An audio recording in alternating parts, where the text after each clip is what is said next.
Lisa Seeger nació en Massachusetts el 24 de marzo de 1968. Sus padres eran Diane y George, quienes también tenían otros 3 hijos, Lynn, Sharon y David. Para la década de los 70, la familia Seeger se mudó a la ciudad de Agawam. Lisa estudió en la escuela secundaria y se destacó por sus habilidades musicales, artísticas y graduándose en 1986. Posteriormente, la joven decidió estudiar la carrera de educación primaria, donde se graduó en 1990. Tiempo después, Lisa comenzó a trabajar como asistente de maestra en la escuela Agawam y además trabajaba como vendedora a tiempo parcial en una tienda de tarjetas y regalos llamada Brittany's. Un día normal de Lisa consistía en acudir a su trabajo en la escuela y luego ir a trabajar en la tienda hasta la hora del cierre, que eran las 9 de la noche. Pero esa rutina se vio interrumpida cuando el 16 de abril de 1992, Lisa Seeger, de 24 años, no se presentó a trabajar en la escuela, lo cual no era algo usual en ella. Los compañeros de trabajo de Lisa llamaron a sus padres para saber si le había ocurrido algo o si había enfermado, lo que justificaría su ausencia en el trabajo, pero los padres de Lisa no sabían nada de ella. Cabe destacar que para ese momento Lisa ya era independiente, vivía con otras personas, unos roomies, aunque siempre fue sumamente cercana a sus padres. Paralelo a esto, una mujer llamada Sophie Maynard, quien era la empleada del turno de la tienda de Brittany's, donde Lisa también trabajaba, alertó a las autoridades sobre la extraña desaparición de Lisa. Sofía había llegado esa mañana a la tienda, como lo hacía habitualmente. Lo primero que notó fue el auto de Lisa aparcado en el estacionamiento, lo cual también le pareció muy extraño. Después vio que tanto la puerta delantera como la puerta trasera de la tienda estaban abiertas, además de que dentro estaba el bolso, el abrigo y todas las pertenencias de Lisa. Sofía la buscó por la tienda, pero no la encontró, así que decidió alertar a las autoridades y también avisarle a la familia de Lisa. Cuando la policía acudió a la escena, encontraron indicios de que había ocurrido una pelea, forcejeo en el almacén de la tienda, y luego manejaron la hipótesis de que Lisa pudo haber sido golpeada, porque hallaron manchas de sangre en el lugar. Se cree que Lisa fue sacada por la puerta trasera de la tienda y llevada a un callejón. La última vez que alguien la vio o que habló con ella fue alrededor de las 7:30 de la noche, cuando habló con el dueño de la tienda que estaba al lado. Horas antes, su hermana Lynn había acudido a la tienda y había conversado con ella un rato. Se supo que un cliente también había ingresado a la tienda poco después de las 9 de la noche, pero no había nadie atendiendo, y aunque escuchó un ruido en la parte trasera de la tienda, esta persona no investigó y se fue. Basado en todo esto, la policía teorizó que Lisa pudo haber desaparecido entre las 7:30 de la noche y las 9 de la noche, y la policía manejó el caso como un secuestro. Desafortunadamente, unos días después, el aparente caso de secuestro se convirtió en un caso de asesinato, ya que en la madrugada del 20 de abril de 1992, el cuerpo de Lisa fue hallado en una zona boscosa al costado de la Ruta 75, a casi 1 kilómetro de la tienda donde trabajaba. El examen forense reveló que la joven murió debido a una puñalada que recibió en el cuello. Lisa tenía heridas defensivas en sus manos, lo que quiere decir que ella estuvo luchando por su vida antes de morir, y además tenía signos de agresión sexual. Debido a todo esto, se estableció que el crimen fue netamente sexual, ya que no había ocurrido ningún robo en la tienda y todas las pertenencias de Lisa también estaban intactas. Su cuerpo fue hallado con ropa, pero le habían bajado su ropa interior. El crimen provocó cierto pánico en la población, sobre todo en las mujeres jóvenes de la ciudad, quienes no podían dejar de pensar que podría haber un asesino suelto acechándolas. A pesar de que la policía local tuvo apoyo del Departamento de la Policía de Connecticut y también del FBI, y de que habían logrado encontrar un perfil de ADN masculino en el cuerpo de la víctima, el caso de Lisa se vio sumamente estancado por semanas, meses y años. Por más que se hicieron esfuerzos en la investigación, se intentó comparar el ADN con varios sujetos. Sin embargo, parecía que la policía no podía encontrar el asesino de Lisa. Pero a mediados de la década de los 2000, el Departamento de Policía comenzó a investigar desde cero algunos casos archivados. Entre esos estaba el de Lisa. Con los años, la tecnología forense ha ido evolucionando y gracias a esta tecnología llamada fenotipado de ADN, se pudieron conocer ciertas características como el color de cabello, el color de ojos, la estructura facial, el tono de la piel y la ascendencia geográfica. Todos estos datos podrían indicar quién era el asesino de Lisa. Basados en esto, los detectives comenzaron a cortar la lista de sospechosos que tenían y poco a poco fueron ubicando y visitando a cada uno de ellos. Uno de los sospechosos de la lista que cumplía con las posibles características físicas del ADN era Gary Shara, quien contaba con 48 años y quien fue visitado por los detectives el 13 de septiembre de 2017. Los detectives llegaron con una orden judicial para obtener una muestra de ADN obligatoria. En el momento en el que los detectives fueron a la casa donde vivía Gary, el hombre no estaba, pero fueron recibidos por su compañero de cuarto, quienes les aseguró que le haría llegar la información a Gary. Para ese entonces, Gary tenía una relación con una mujer llamada Noelle, y ese 13 de septiembre estaba durmiendo en casa de ella. Gary no era un sujeto conocido por la policía, ya que no tenía ningún tipo de antecedentes criminales. De hecho, su expediente estaba completamente limpio. Incluso fue descrito por sus conocidos como el tipo más agradable del mundo y un hombre muy dócil. Pero lo que llevó a los oficiales a tenerlo en su lista de sospechosos ocurrió casi 25 años atrás. Gary se había graduado en 1987 y poco después se casó con Joyce McDonald. La pareja tuvo un hijo y casi desde el comienzo su relación fue turbulenta. En 1993, Gary apareció en un canal de noticias local, denunciando la desaparición de su hijo pequeño y la de su esposa. Como dato curioso, esa entrevista en televisión fue vista por Noelle, quien conocía a Gary desde la secundaria y de hecho había tenido un par de citas con él. En una entrevista posterior, Noelle afirmó que coincidencialmente poco después de que Gary hablara en televisión por la desaparición de su esposa e hijo, la llamó a ella por teléfono y la invitó a salir, a pesar de que tenían ya mucho tiempo sin verse. A partir de ese momento, ambos comenzaron una relación sentimental y estaban juntos desde entonces. Un mes después que Gary denunciara la desaparición de su familia, Joyce y su hijo fueron encontrados en Seattle y resultó que Joyce había huido con su hijo. Evidentemente, esto comenzó un problema legal y ambos lucharon por la custodia del menor. En sus argumentos, Joyce aseguró que creía que Gary tenía algo que ver con el asesinato de Lisa, ya que ella había notado que él tenía un extraño y obsesivo interés en el caso. Para ese momento, que era 1993, la policía interrogó a Gary y él negó todas las acusaciones, alegando que Joyce era una borracha y que estaba inventando todo esto para poder quedarse con la custodia de su hijo. Varios miembros de la familia de Joyce secundaron las palabras de Gary sobre el alcoholismo de Joyce y desafortunadamente la policía desestimó sus acusaciones, creo que más que nada por el tema de que no era muy creíble su testimonio. Cabe destacar que a lo largo de los años de la investigación del caso de Lisa, la policía también recibió muchas pistas de mujeres que acusaban a sus parejas de ser el asesino. Muchas de ellas lo hacían con la intención de involucrarlos y meterlos en problemas. Por eso, cuando Joyce acusó a Gary, los detectives pensaron que era uno más de esos casos. Además de que Gary no tenía ningún antecedente criminal y tampoco tenía ninguna evidencia concreta que pudiera vincularlo. Ya en el año 2002, un recién ascendido a detective de nombre Mark decidió retomar el caso de Lisa, el cual ya cumplía 10 años sin resolución, y entrevistó a Gary. En esa ocasión el hombre se mostró colaborativo y amable, hasta que Mark le pidió una muestra voluntaria de ADN, para así confirmar su inocencia y limpiar su nombre. Gary se denegó rotundamente a dar la muestra y su actitud cambió por completo. Alegó que temía que su ADN fuera clonado en secreto. Un día después de que la policía visitara su casa el 13 de septiembre de 2017, la novia de Gary, de nombre Noelle, llegó desesperada a la estación de policía con varios papeles en sus manos.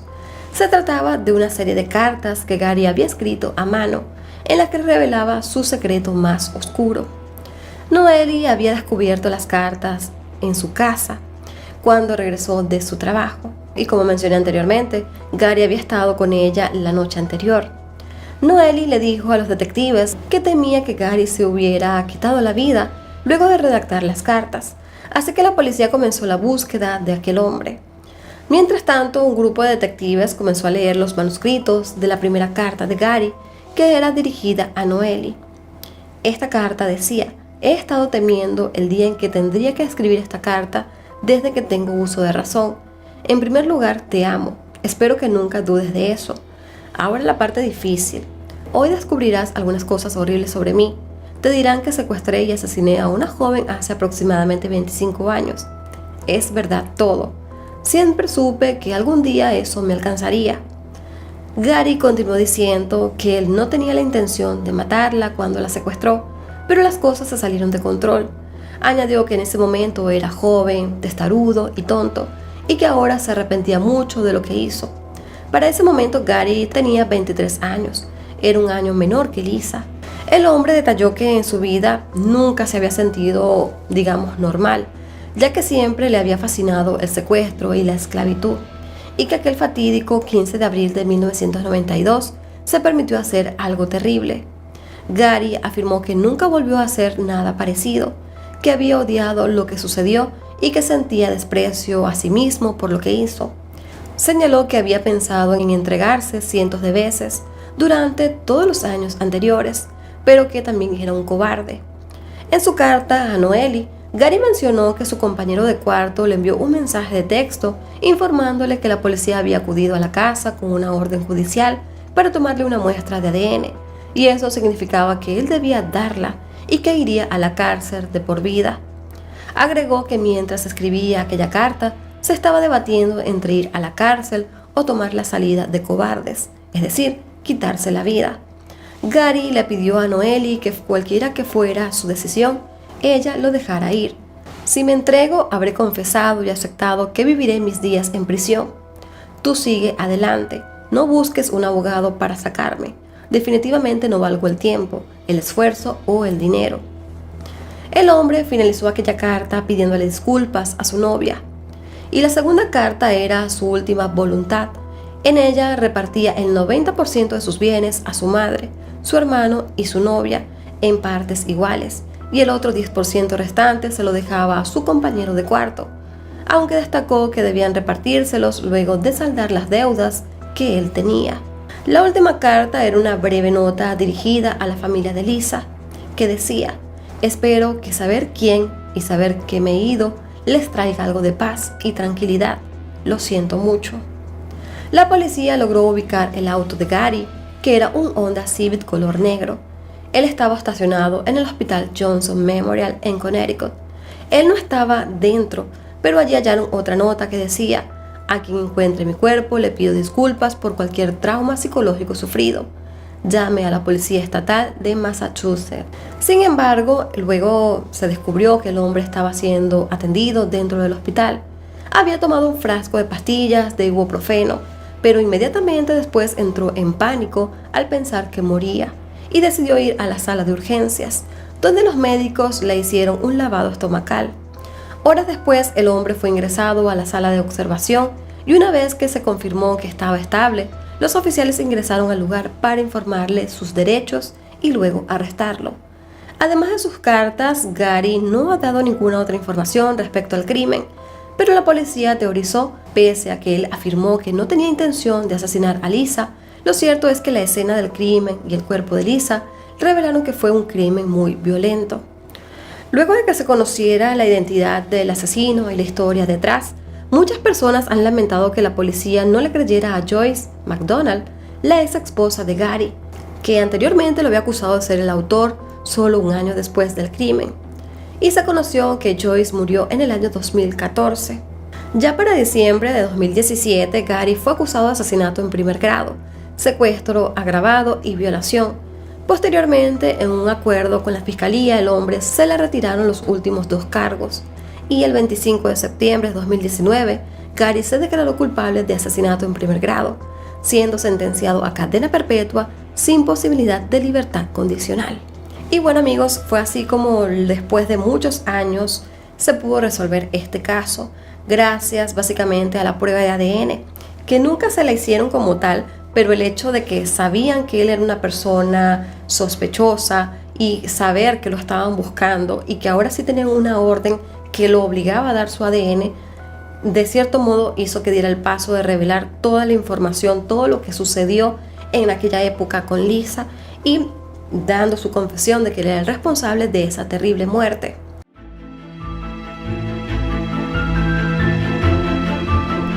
Hoy conoceremos el caso de Catherine Beers, o mejor conocida como Katie.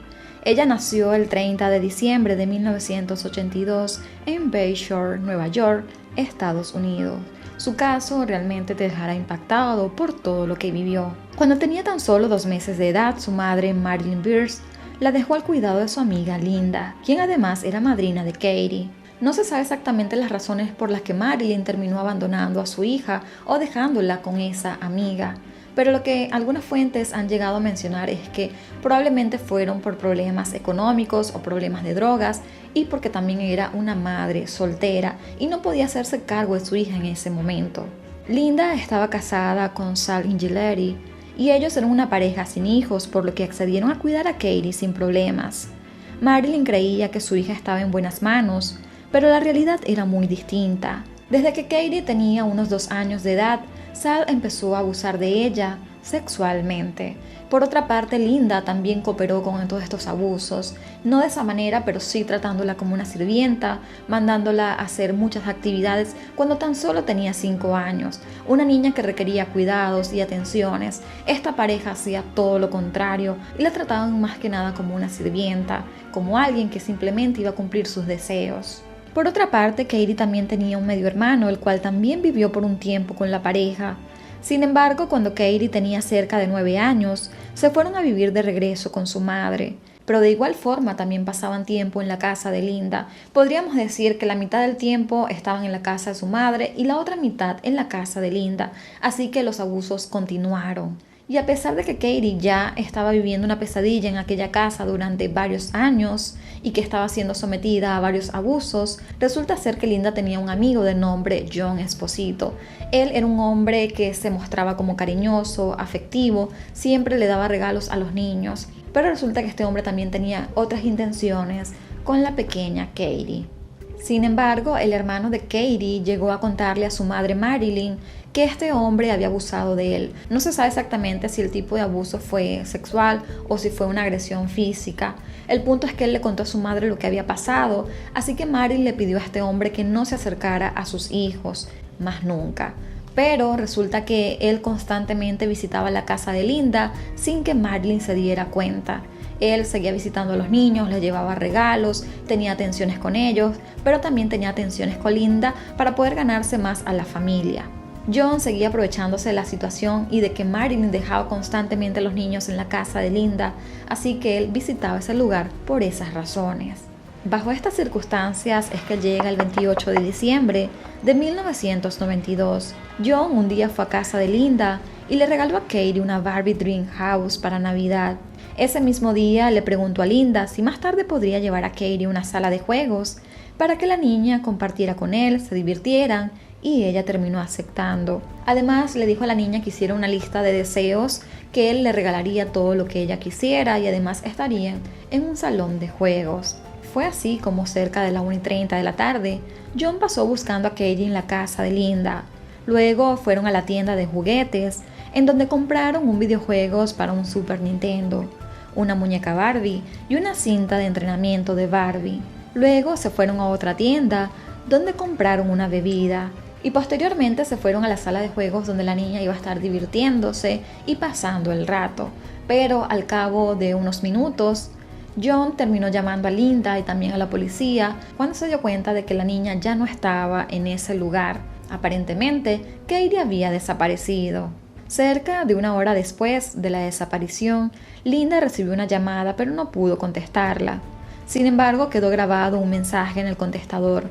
En este se podía escuchar la voz de la pequeña Katie, diciéndole a su madrina que un hombre la había secuestrado y que tenía un cuchillo. La policía inició su investigación para dar con el paradero de la pequeña, que solo en 2 días estaría cumpliendo sus 10 años. Cuando los oficiales indagaron un poco más en el relato de John, se dieron cuenta de que habían varias incongruencias, así que decidieron investigarlo más a profundidad.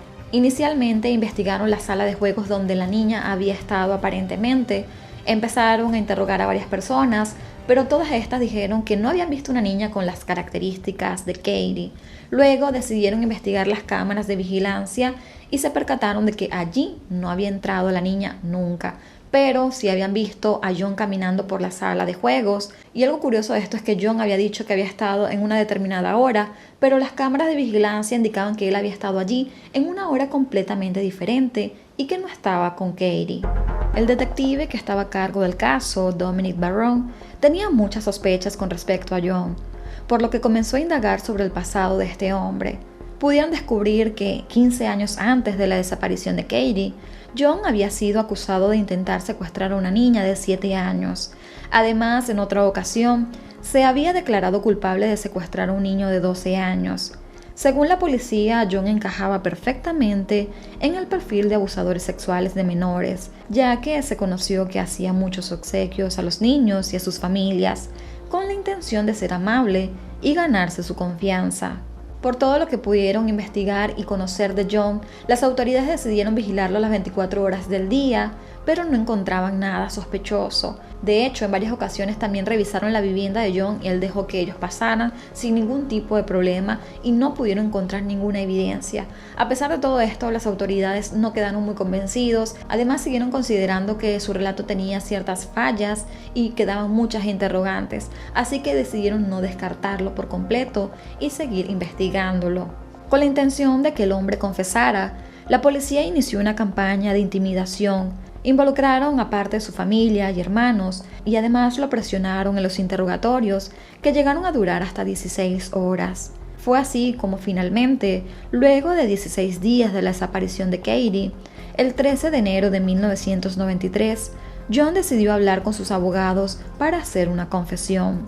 En ese momento, John terminó afirmando que Katie sí estaba secuestrada y dentro de su garage. Esta confesión resultó bastante extraña, pues ya la policía había investigado bastante y a profundidad este garage y no habían encontrado nada, pero cuando John les contó a ellos dónde estaba exactamente ella, quedaron realmente impactados.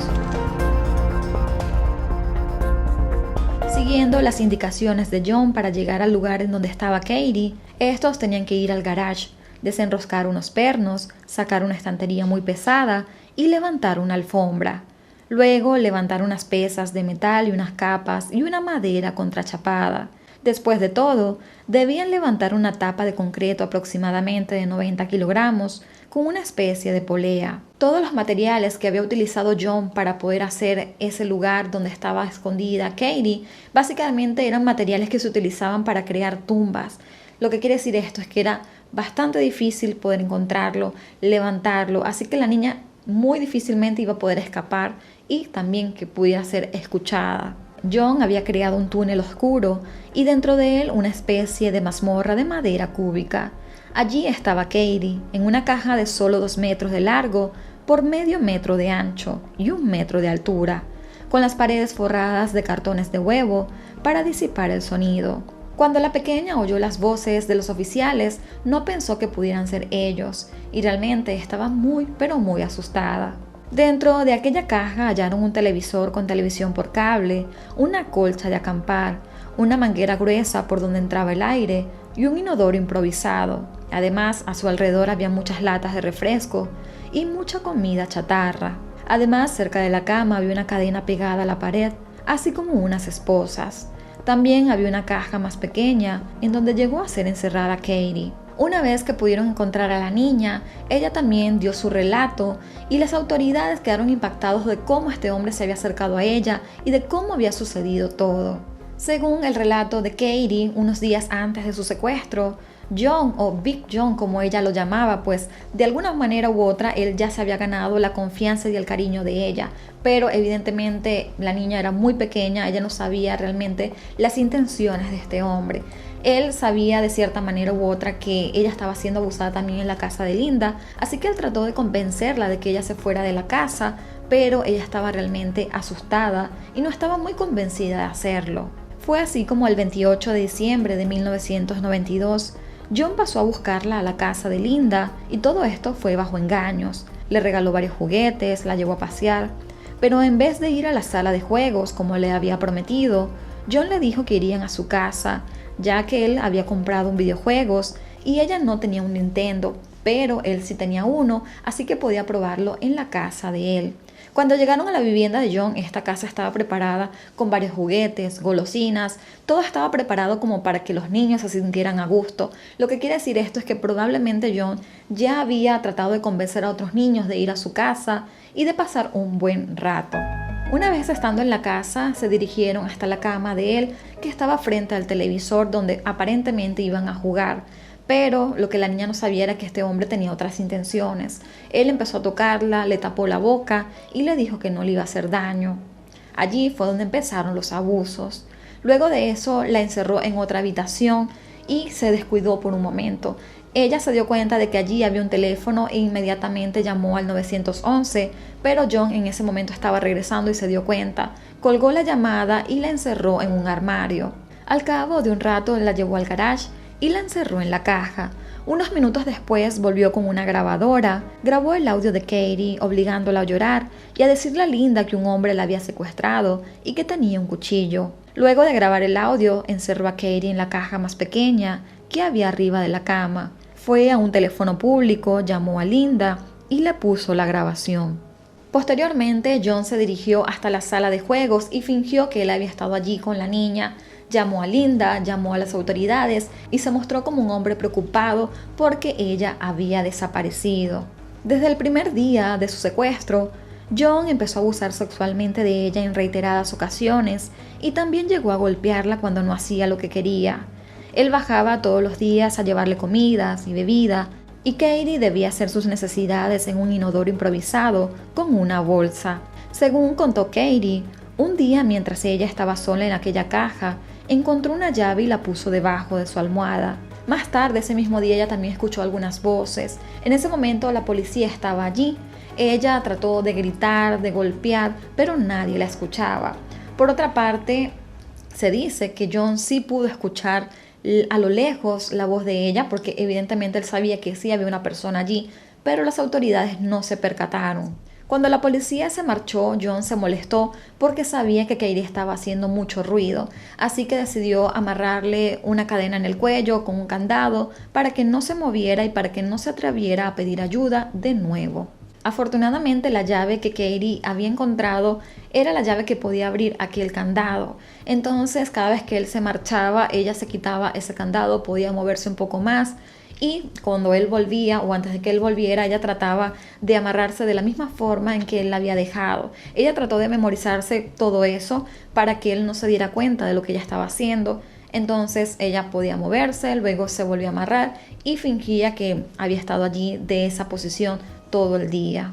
El tiempo que la policía pasó vigilando fuertemente a John hizo que éste tuviera menos tiempo para abusar de Katie. La única distracción que la pequeña tenía era la televisión. Allí ella podía ver su búsqueda en las noticias y saber cuánto tiempo había transcurrido desde su secuestro. Los últimos días de su cautiverio, Katie entendió la dinámica de John y pensó que de alguna forma él estaba enamorado de ella, por lo que intentó manipularlo. Le empezó a hacer preguntas sobre si ella podría ir a la escuela más adelante, pero él le empezó a decir que todo lo que ella necesitara aprender, él se lo iba a enseñar en la casa. Luego ella le preguntó si ellos iban a formar una especie de familia, si iban a crecer juntos, y él le dijo que sí, que cuando ella cumpliera los 18 años se iba a casar con ella y que además iban a tener hijos y formar un hogar.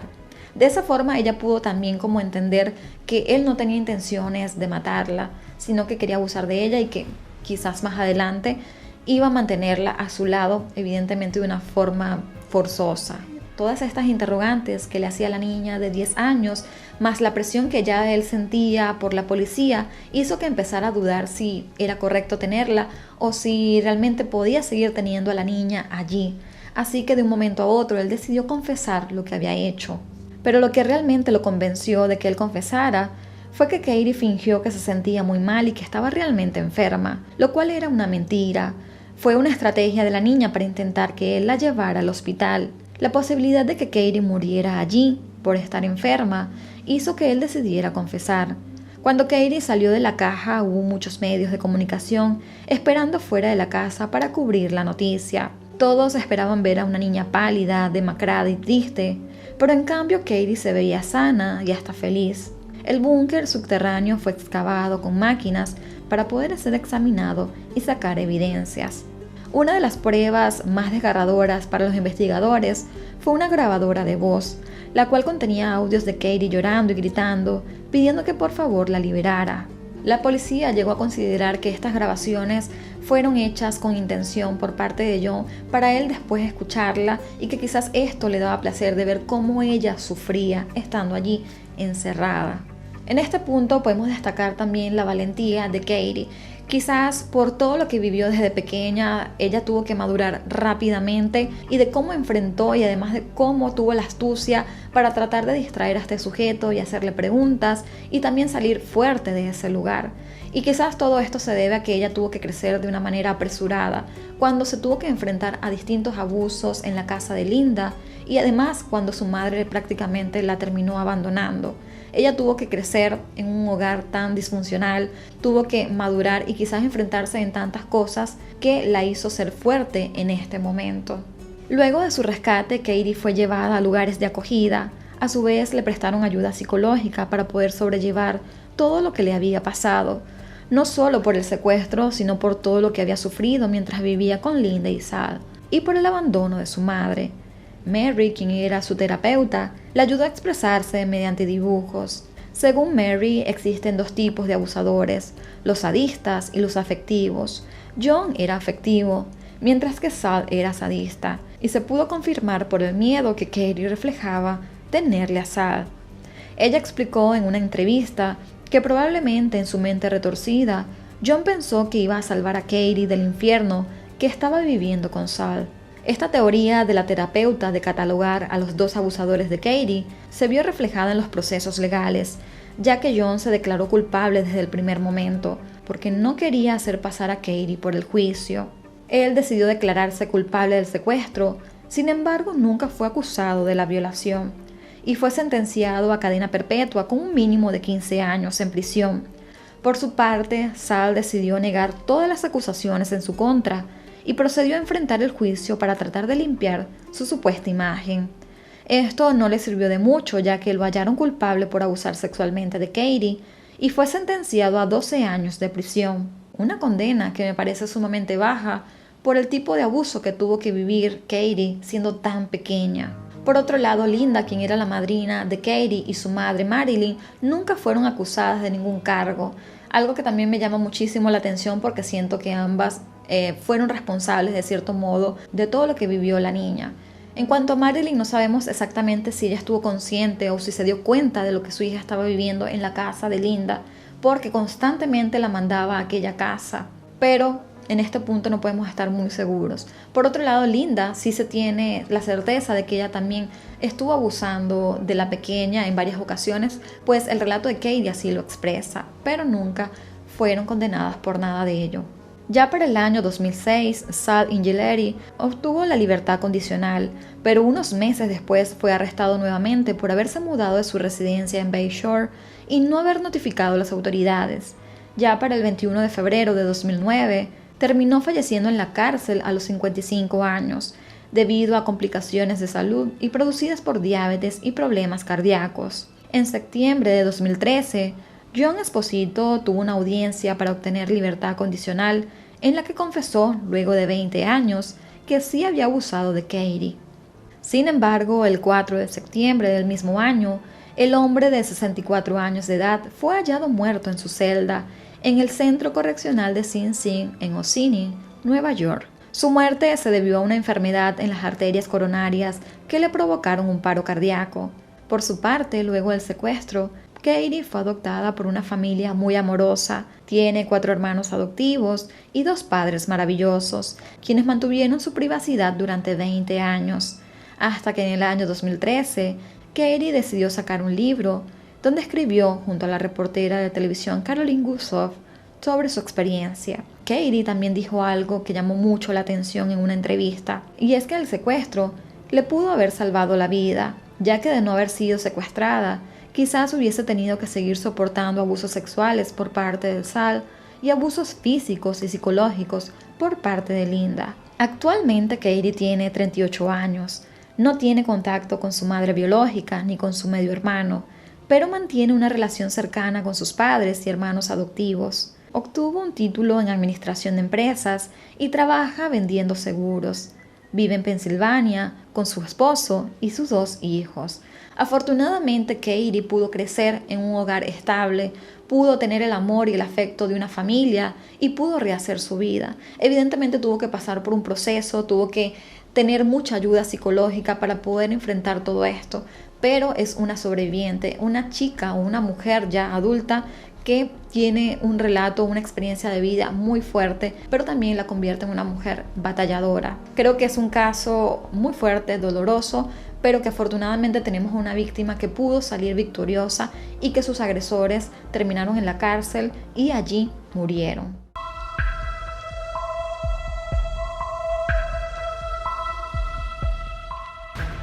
Maya Kowalski nació el 10 de diciembre de 2005 en San Petersburgo, Florida. Sus padres eran Jack y Viera Kowalski.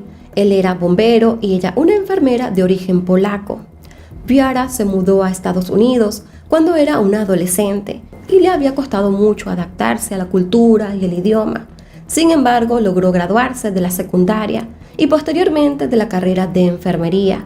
Todo esto antes de casarse con Jack.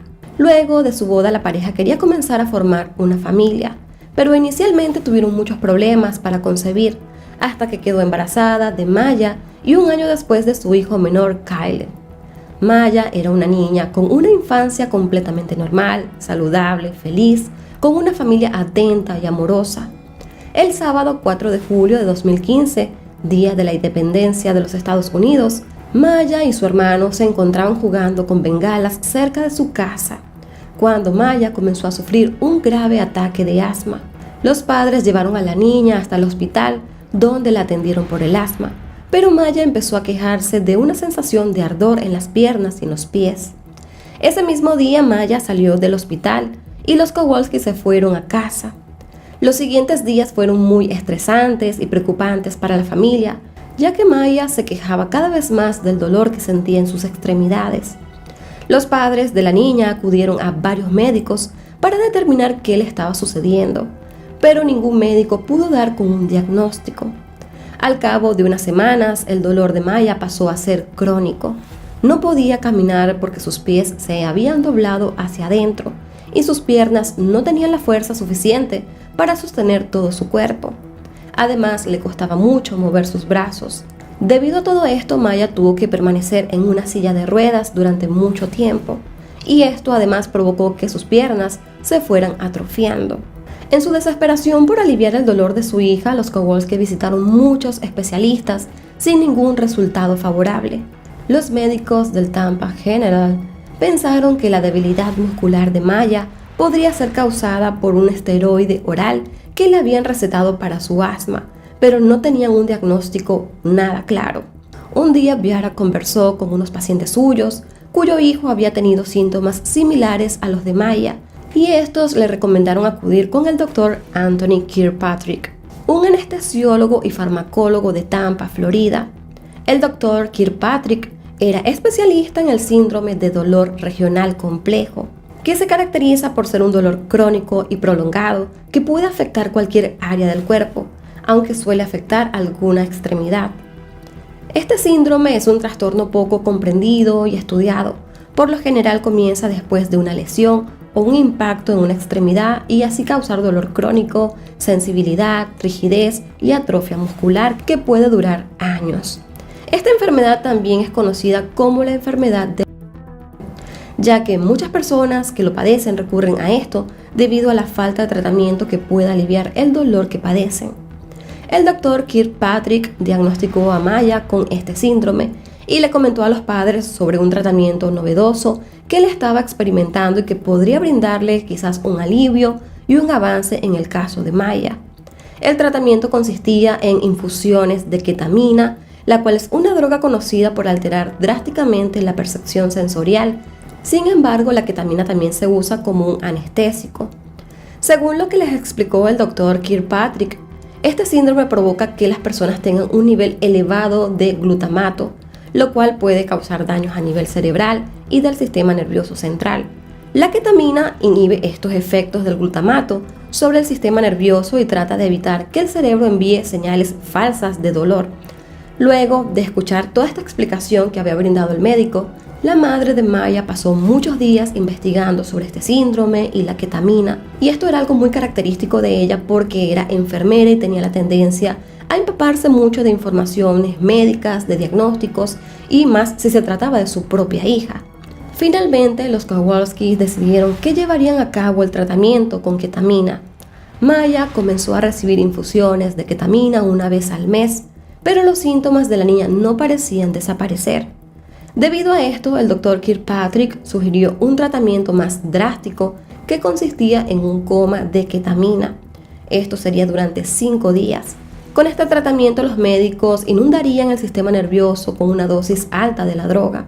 El problema es que, a diferencia de las infusiones de ketamina con dosis bajas, este coma de ketamina no estaba aprobado por las autoridades estadounidenses, por lo que tenía que ser realizado en México. Nuevamente, Bharat se tomó un tiempo para analizar el tratamiento y todas las posibilidades que podrían ocurrir durante este coma, incluyendo la muerte de su propia hija, que tan solo tenía 9 años en ese momento.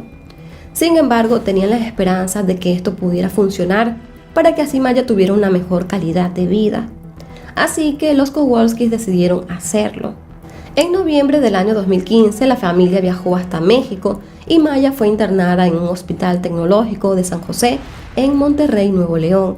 Allí se le indujo el coma para recibir las infusiones de ketamina en dosis elevadas. Afortunadamente, todo salió muy bien y Maya despertó del coma sin ningún tipo de problema adicional.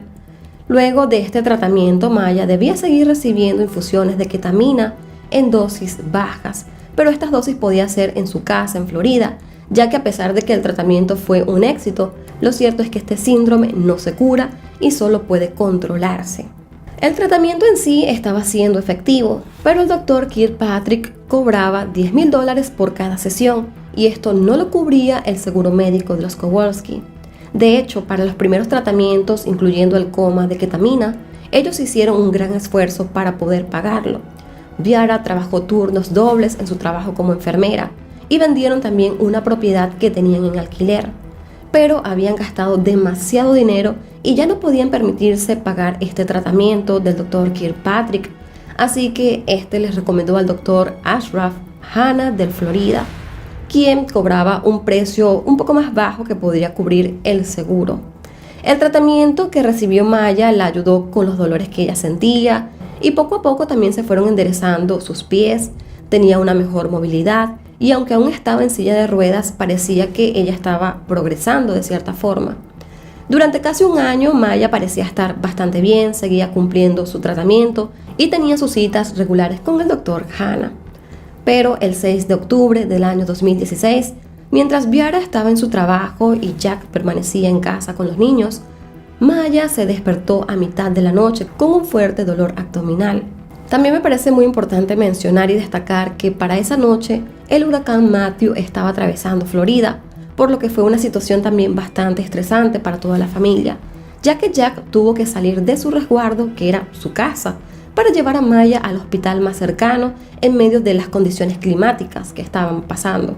Jack decidió llevar a Maya a la sala de emergencias del Johns Hopkins Health Children's en San Petersburgo. Al llegar a este hospital, Jack intentó explicar que Maya tenía un diagnóstico previo, pero debido a que no estaba tan involucrado en esos temas médicos, decidió poner a Bharat al teléfono para que ella explicara a los demás médicos la situación de la niña. Bharat trató de explicar detalladamente el diagnóstico de Maya, pero en el hospital nadie sabía qué era este síndrome, y según las personas que hablaron con ella por teléfono, parecía algo frenética. Más tarde, Bharat pudo salir de su trabajo y fue rápidamente a este hospital para estar así con su hija. Maya estuvo 24 horas en la UCI del hospital, gritando y retorciéndose del dolor abdominal que tenía. Los padres, por lo tanto, intentaron explicar que el síndrome hacía que Maya fuera muy sensible a cualquier dolor o estímulo. Así que cuando una enfermera intentó realizar una ecografía, Bharat insistió en que su hija debía recibir una infusión de ketamina. Esta enfermera se preocupó por la solicitud de Viara a que Maya fuera tratada con una droga tan potente, así que llamó inmediatamente a Debra Hansen, a una trabajadora social del hospital, para que se reuniera con los Kowalski. Debra dijo posteriormente que su primera impresión de los padres era que estaban muy angustiados, pero que estuvo de acuerdo con la enfermera en que era muy extraño que Viara exigiera la ketamina antes de permitir que se le hiciera más pruebas a Maya. Para la trabajadora social, el hecho de que Viara fuera tan insistente era una señal de alerta que la llevó a solicitar una investigación por negligencia y abuso infantil. Sin embargo, a la mañana siguiente, el Departamento de Niños y Familias de Florida descartó su solicitud por falta de pruebas. Pero algunos miembros del hospital seguían muy preocupados por el caso de Maya. En este caso estaba la doctora Beatriz Tepa Sánchez, pediatra de la UCI. Ella decidió llamar por teléfono el sábado 8 de octubre a la doctora Sally Smith para buscar su opinión de experta. Sally Smith era la directora médica del equipo de protección infantil del condado de Pinellas. Smith tenía más de 30 años de experiencia en pediatría de abuso infantil. Prácticamente todos en el Heart Children's la consideraban una experta en esa área y casi siempre respetaban su criterio, su opinión. En una llamada, Beatriz Tepa le comentó a Smith sobre los Kowalski, enfocándose sobre todo en Viara, describiéndola como una persona agresiva, y destacó que había pedido que le dieran a Maya 1500 miligramos de ketamina. Tepa afirmó que cuando Viara no estaba en la habitación, los síntomas de Maya parecían disminuir. Luego de la llamada, Smith ingresó al sistema interno de Heart Children's y comenzó a leer el historial médico de Maya. No se sabe exactamente qué hizo Smith inmediatamente después, pero al día siguiente una trabajadora social del hospital presentó otro informe ante los servicios de protección infantil. En este informe se afirmó que Maya no tenía dolor y que era Viara quien insistía que la niña tenía dolor, así que añadieron que creían que Viara tenía problemas mentales y que tenía sospechas de que había un trato excesivo de la madre. Lamentablemente, el Departamento de Servicios Infantiles aceptó este segundo informe y asignó a Sally Smith para investigar el caso, aunque ni siquiera era necesario porque la realidad es que ella ya estaba involucrada. En su investigación, Smith descubrió que los Kowalski habían llevado a Maya a más de 30 médicos y especialistas y que también la llevaron al Hospital de México para el procedimiento del coma con ketamina. Smith describió esto como que los Kowalski iban de compra al médico y planteó sus sospechas de que la explicación de los supuestos dolores de Maya eran porque su madre padecía del trastorno facticio infligido a otro, también conocido como el síndrome de Munchausen por poder. Este trastorno lo hemos conocido anteriormente en otros casos, y para aquellos que no lo conozcan, básicamente este trastorno se basa en que el cuidador, ya sea madre o padre o la persona que cuida al niño, tiende a crearse enfermedades o crearle enfermedades a su hijo para de cierta forma llamar la atención cuando realmente su hijo está enfermo. Incluso pueden administrarle medicamentos, enfermarlos a propósito para acudir a una atención médica y así llamar la atención. Básicamente de eso se trata ese trastorno. Y estos médicos básicamente estaban diciendo que la madre de Maya tenía este trastorno. En su informe, Smith escribió que Viara se desvió al considerar que ella misma no dormía durante semanas y que tenía luchas por trabajar para mantener el seguro. En pocas palabras, Smith quiso decir que Viara se estaba haciendo la víctima y buscaba atención de la gente. Smith basó esta conclusión luego de que Viara se desahogara con ella durante una conversación que fue de manera informal y que tuvieron en el mismo hospital. Y cabe destacar que Viara no sabía que Smith estaba investigándola. Pensó que era una doctora más del hospital, cosa que por cierto no era así. Smith no pertenecía ni siquiera al hospital, aunque ella llevaba una identificación como si lo fuera. Entonces Smith solicitó al doctor Kirkpatrick sus registros médicos de Maya. Él decidió llamar al hospital para hablar con la persona que estaba llevando a cabo la investigación. Smith le devolvió la llamada y le dijo que ella creía que Maya era víctima de abuso infantil.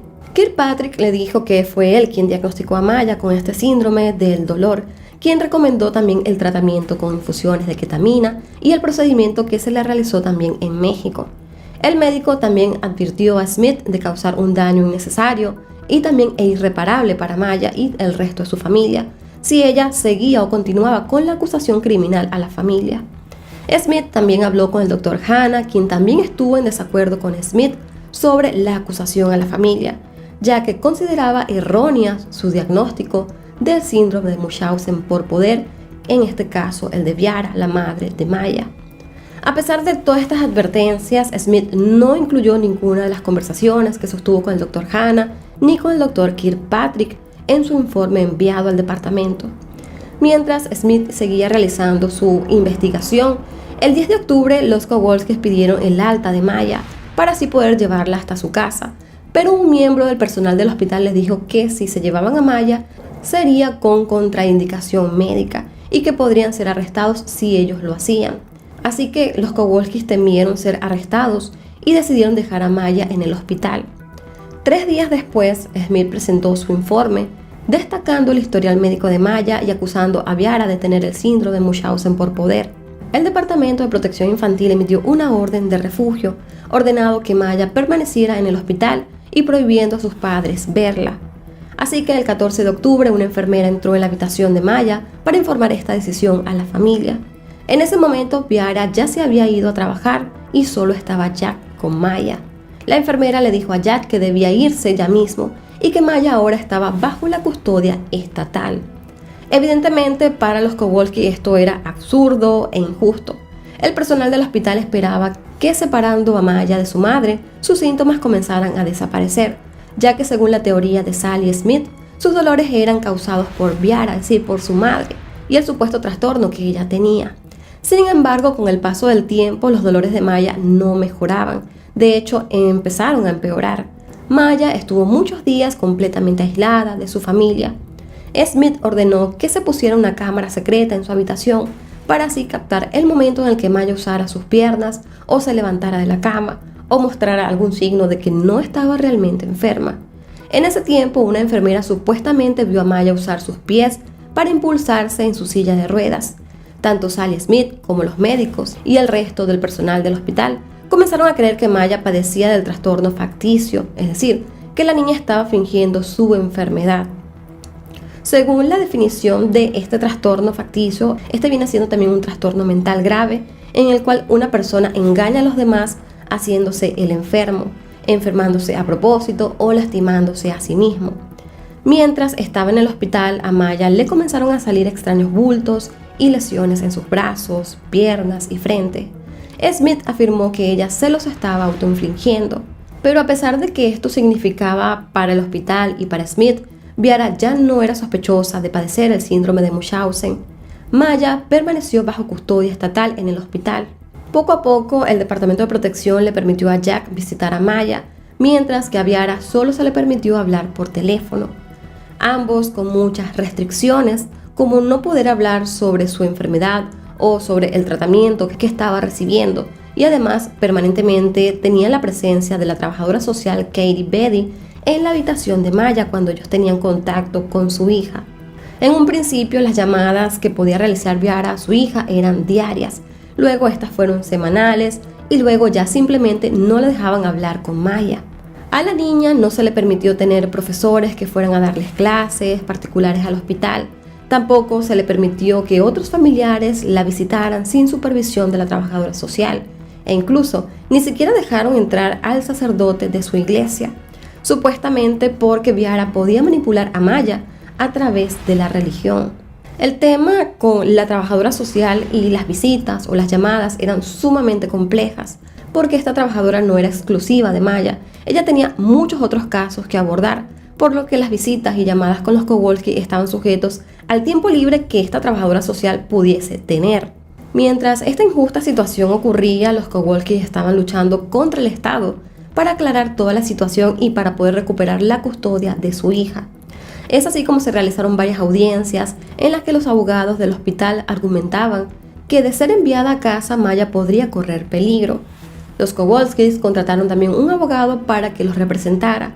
En una de las audiencias, Viara se ofreció a mudarse de la casa para que Maya pudiera regresar, pero el juez que estuvo a cargo no llegó a una conclusión y aplazó la decisión, por lo que Maya tuvo que seguir en el hospital. En todo este tiempo, Maya también tuvo que pasar muchas fechas especiales sola en cómo era su cumpleaños, Navidad, Año Nuevo, sin poder ver a su familia. Ya en enero del año 2017 ocurrió un hecho que aún hoy en día se está cuestionando y también es gran parte de por qué se conoce este caso. Maya y los Kowalski debían acudir a una audiencia. Ese día Maya lo describe de esta forma. Katie, Betty y una enfermera entraron a su habitación y le dijeron que se quitara la ropa, porque el Departamento de Gestión de Riesgo del hospital quería que le tomaran fotografías antes de la audiencia. Maya se negó a cooperar porque no quería quitarse la ropa y Katie Betty le dijo que si no lo hacía, no le permitirían ir al tribunal a ver a su madre. Aún así, Maya se negaba, a lo que Betty comenzó a quitarle el pantalón y la camisa a la fuerza. Maya le gritaba que se detuviera, pero ella no se detenía. Luego Betty y la enfermera la inmovilizaron boca abajo y le tomaron fotos donde ella aparecía con un sostén deportivo y un shorts, que ella estaba usando como ropa interior. Luego la llevaron afuera del hospital donde la estaba esperando su tío. Esa era la primera vez que Maya salía del hospital. Una vez en el juzgado no pudo tener contacto ni comunicación con sus padres.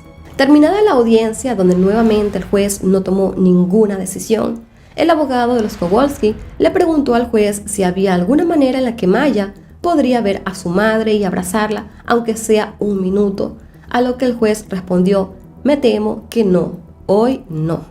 Esta decisión del juez parecía ser la gota que derramó el vaso para Viara.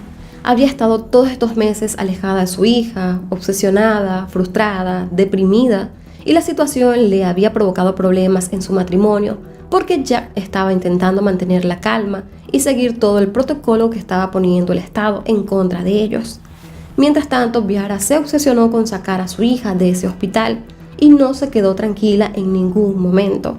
Por ende, ella no dormía, no comía y era una situación que realmente le estaba afectando su salud física y mental. Pero desde el día de esa última audiencia, Viara se veía devastada y derrotada. No podía parar de llorar. Esa noche se fue en su auto y regresó después de la medianoche, completamente alcoholizada. Esa fue la primera vez en 13 años de matrimonio que Jack vio a Viara borracha.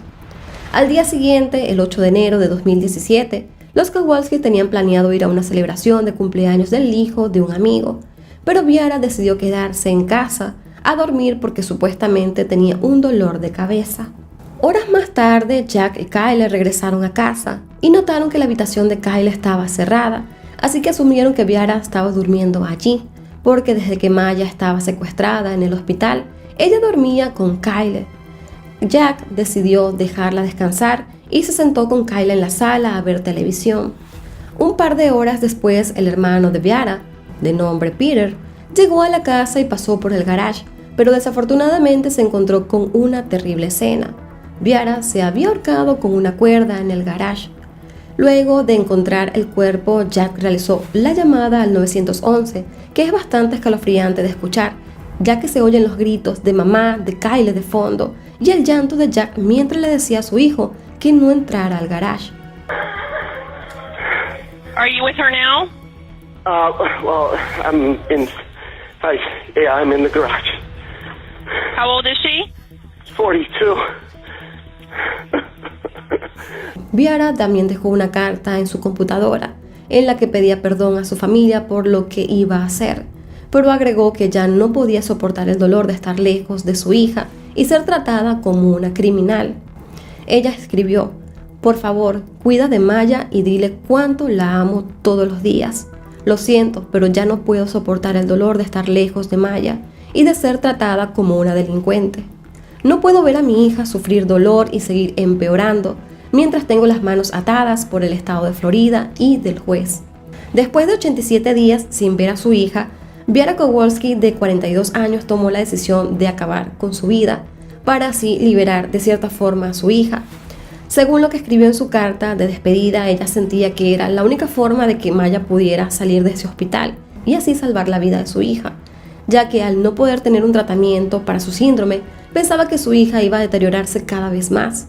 Y ella escribió: no puedo ver a mi hija sufrir dolor y seguir empeorando.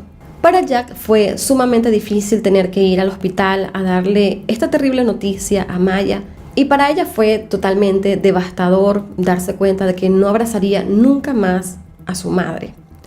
Luego de conocerse la noticia de lo que había hecho Viara, los miembros del hospital intercambiaron mensajes que son realmente cuestionables. En este caso, Laura Bose, médico del hospital, le envió un mensaje de texto a Beatriz Tepa Sánchez en la que decía: la mamá de la niña Ketamina se murió ayer. Lamento decir que mi predicción fue correcta. A lo que Beatriz dijo: Dios mío, esto es terrible. Sé que hicimos lo correcto, pero esto es realmente jodido. Me siento mal. Y Laura dijo: no conozco todos los detalles, pero creo que los tribunales y los psiquiatras finalmente lo llamaron como era. Tuve otra madre que hizo lo mismo. Sin duda hicimos lo correcto con esta niña. Pero contrario a lo que sospechaban estas doctoras del hospital, Viara nunca fue diagnosticada con alguna enfermedad mental, y antes de que toda la situación con Maya ocurriera, nunca había sufrido de depresión. Incluso Viara se había sometido a una evaluación psicológica ordenada por el propio tribunal con un psicólogo autorizado por ellos, quien concluyó que no había ninguna evidencia que apoyara la conclusión de que Viara tuviera el síndrome de Munchausen por poder. Sin embargo, el psicólogo concluyó que Viara podría haber estado sufriendo un trastorno de adaptación que básicamente está ocasionado por el estrés. En la siguiente audiencia del caso, los abogados de Heart Children's continuaron argumentando que era necesario mantener a Maya alejada de su familia y transferirla a un cuidado de crianza médico para pacientes internados a largo plazo. Por su parte, el abogado de los Kowalski le entregó al juez una carta que Viara le había dirigido antes de quitarse la vida.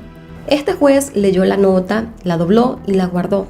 Luego decidió que Jack podría llevar a Maya a Rhode Island para ser evaluada por el Dr. Pradek Chopra, un profesor de la Facultad de Medicina de la Universidad de Brown, que estaba estudiando el síndrome que padecía su hija para así tener una segunda opinión. En esta evaluación, el médico Chopra concluyó que efectivamente Maya padecía del síndrome, y solo 5 días después, el 14 de enero de 2017, Maya fue puesta bajo la custodia de Jack y regresó a casa. El regreso a casa, lejos de ser un momento alegre, fue sumamente doloroso para Maya, ya que además de tener que lidiar con el dolor de haber perdido a su madre, el hecho de no haber recibido tratamiento para su síndrome empeoró también su condición. El juez a cargo le prohibió a la familia recurrir con el tratamiento de ketamina, así que tuvieron que recurrir a otras terapias para empezar de cero con su recuperación. Según los Kowalski, estas terapias fueron más lentas y dolorosas de lo necesario, pero aún así hicieron todo lo posible para que Maya se pudiera recuperar. Más de un año después de tener terapias con fisioterapeutas, practicar acuaterapia, natación y yoga, Maya pudo volver a caminar sin ayuda, pero no fue un proceso nada fácil. Luego de enfocarse en la recuperación de Maya, los Kowalski decidieron enfocarse en denunciar al hospital y a todos los médicos que les hicieron vivir un infierno que terminó lamentablemente con la vida de una madre que estaba desesperada. Mientras preparaban el caso en contra del hospital y todo el personal, descubrieron que el hospital había facturado el seguro de los Kowalski más de $650,000 por sus tratamientos, que incluía un tratamiento para el síndrome que padecía Maya, el cual ellos en teoría estaban negando que ella tenía, cosa que además de todo es un fraude porque nunca le proporcionaron un tratamiento para su enfermedad. También se denunció que Sally Smith llevara una identificación como si ella fuese del hospital, cuando en realidad no lo era. Smith trabajaba para otra empresa encargada de investigar casos de abuso infantil en el condado de Pinellas.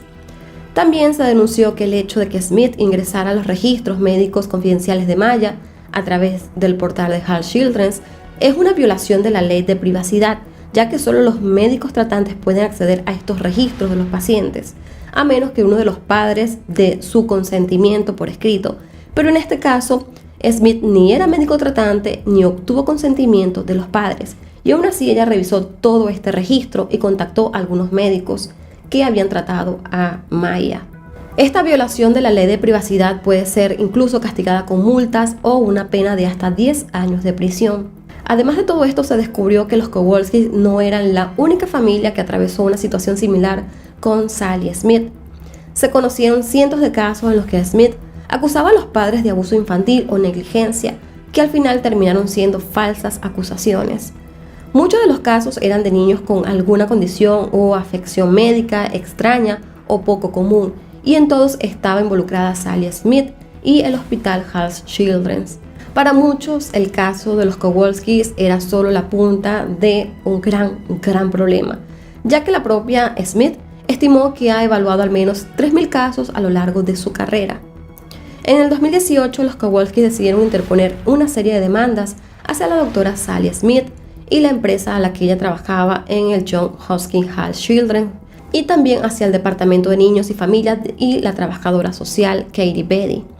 Cuando digo los Kowalski me refiero a Jack y a sus hijos, porque ahora ellos son unos adolescentes, pero eso no ha impedido que tengan la fuerza para buscar y enfrentarse a un juicio para así obtener la justicia por la muerte de su madre y también por todo lo que sufrió Maya.